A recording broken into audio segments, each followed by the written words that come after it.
Scriptural evidence. God's reproofs. The third class of arguments is not unlike what has gone before. Our adversaries invoke passages in which God complains that Israel alone was to blame when things went badly for it. Thus, God declares, Amalek and the Canaanites are before you. You will die by their sword, because you have not obeyed the Lord. Again, because I called to you and you did not answer, I will destroy you as I destroyed Shiloh. Again, this people did not listen to the voice of their God, nor did they accept his message. Therefore, they have been rejected. Again, because you have hardened your heart and have not sought to obey the Lord, all these evils have come upon you. How, they ask, could such rebukes apply to a people who might immediately retort, "We sought only success and feared disaster"? If we did not obey the Lord or heed his voice, so as to prosper and escape evil, it was because we were not free, being captive to sin.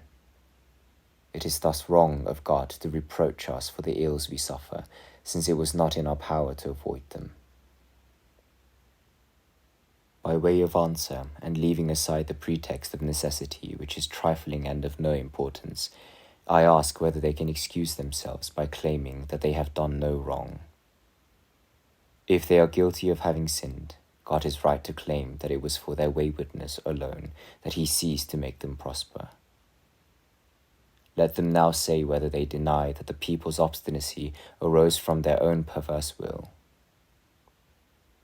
If they conclude that they brought this evil upon themselves, why do they look for other causes, hoping to prove that they were not the authors of their own ruin?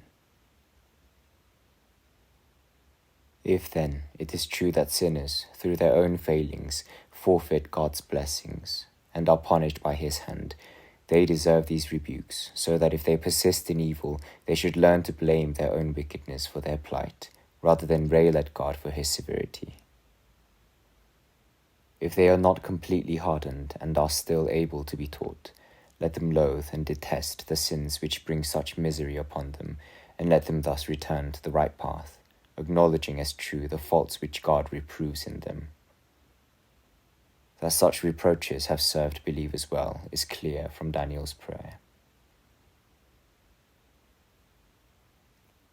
This first use to which rebuke is put is illustrated by the story of the Jews to whom Jeremiah came. At God's command, he revealed the cause of their suffering. Now what God had foretold was bound to come to pass. When he spoke, they would not listen. When he called to them, they would not answer. What then, it might be objected, was the point of speaking to the deaf? The point was that in spite of themselves, they might learn that what was said to them was true, and that it was a monstrous blasphemy to blame God for their calamities whose source lay in themselves. These, therefore, are the three explanations which should easily allow anyone at all to dismiss the countless proofs assembled by the enemies of God's grace, whether it be the laws, precepts, and promises, or the rebukes addressed by God to sinners. They fail in their attempt to demonstrate free will in man. It is nowhere to be found.